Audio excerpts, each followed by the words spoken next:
Hola, estimados alumnos. Esta corresponde a la segunda cápsula del módulo 3 que estamos trabajando en fuerzas. Y el objetivo que vamos a trabajar es describir la fuerza de roce considerando su efecto en objetos, en situaciones cotidianas y los factores de los que depende, en la cual ustedes van a manifestar una actitud de pensamiento crítico. Para retroalimentar lo que estudiamos en la clase anterior, vamos a recordar lo que es fuerza y sus efectos. Fuerza es la acción que ejerce un cuerpo sobre otro.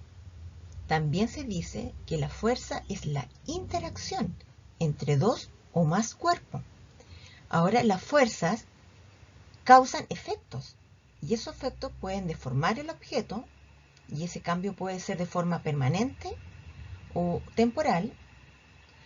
Y el otro efecto que puede ser en el cambio del movimiento, en la trayectoria, o la rapidez, la disminución, o también se puede detener el objeto.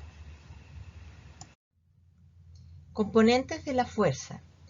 Toda fuerza tiene componentes. Porque, por ejemplo, tiene un agente, el que va a realizar la fuerza, y tiene un receptor, el que recibe la fuerza. Tipos de fuerza. Hay dos tipos de fuerza. La fuerza a distancia, en la cual no necesitamos tocar el cuerpo para ejercerla. Y el otro tipo de fuerza es la fuerza de contacto, en la cual debemos tocar el cuerpo para ejercer la fuerza. Tipos de fuerza. Ya sabes que la fuerza puede ocasionar diversos efectos. Por ejemplo, provocar el movimiento de un objeto o frenar el objeto. Según el efecto que provoque una fuerza, vamos a poder distinguir distintos tipos. Por ejemplo, vamos a aprender la fuerza de roce, la fuerza gravitacional, entre otros tipos de fuerza. Fuerza de roce. La fuerza de roce es aquella que impide el desplazamiento entre dos cuerpos. Su magnitud se va a incrementar cuando aumenta la rugosidad entre las superficies o la masa de los cuerpos que van a interactuar. Por ejemplo, cuando se deslizan, cuando ruedan o cuando fluyen. La fuerza de roce puede manifestarse entre dos cuerpos sólidos o entre un sólido y un fluido, o sea, un gas o líquido. También les puedo decir que hay tres tipos de fuerzas de roce. Tenemos fuerza de roce por deslizamiento, por rodamiento y en fluidos. La fuerza de roce por desplazamiento es aquella que se produce cuando dos superficies sólidas se deslizan una sobre otra. La fuerza de roce por rodamiento es la fuerza que surge cuando un cuerpo rueda sobre otro.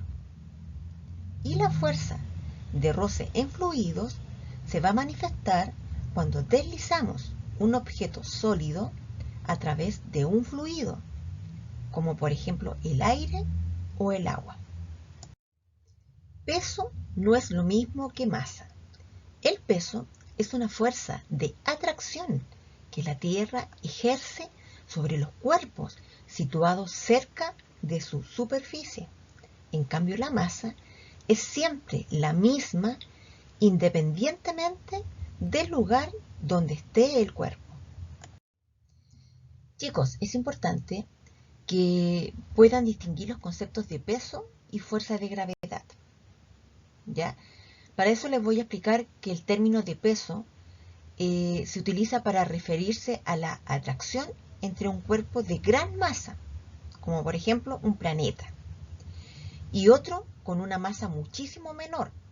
Por ejemplo, al saltar, caes debido a tu peso.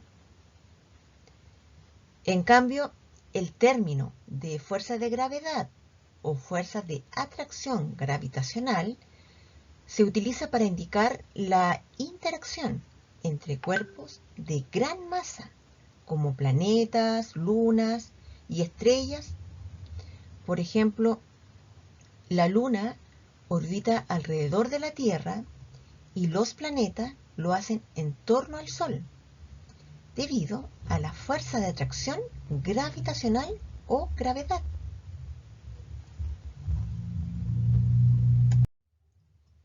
Otra fuerza que vamos a estudiar, no solamente las fuerzas de roce van a actuar a nuestro alrededor, también existen otro tipo de fuerzas que provocan diferentes efectos y que incluso pueden actuar simultáneamente. Y esa es, por ejemplo, la fuerza gravitacional. La fuerza de atracción que ejerce la Tierra sobre un objeto se llama fuerza gravitacional. Y esta fuerza se dirige hacia el centro de la Tierra y su magnitud se llama peso. Fuerza elástica. La fuerza elástica surge cuando se aplica una fuerza sobre un material elástico. Un material elástico puede ser representado como pequeños resortes unidos entre sí. Cuando una fuerza externa va a comprimir ese material elástico, se produce un efecto como si los resortes se comprimieran, es decir, se acercan unos a otros. Y una vez que desaparece la fuerza externa, el material elástico va a recuperar su forma, tal como lo hacen los resortes. Fuerza eléctrica. La fuerza eléctrica es la fuerza ejercida entre cuerpos que están cargados eléctricamente. Por ejemplo, acá tenemos una niña que frotó un globo sobre su chaleca. El globo adquiere carga cuando se frota. Y cuando la niña, ese globo que está cargado, porque lo frotó con su chaleca, lo acerca a su pelo, el globo puede atraer el cabello. Tensión. La tensión es la fuerza que ejerce una cuerda o cualquier objeto sólido, similar sobre la estructura en que se sostiene. O sea, acá la fuerza presente en las cuerdas. Pueden ser los cables e hilos y va a representar la resistencia al estirarse.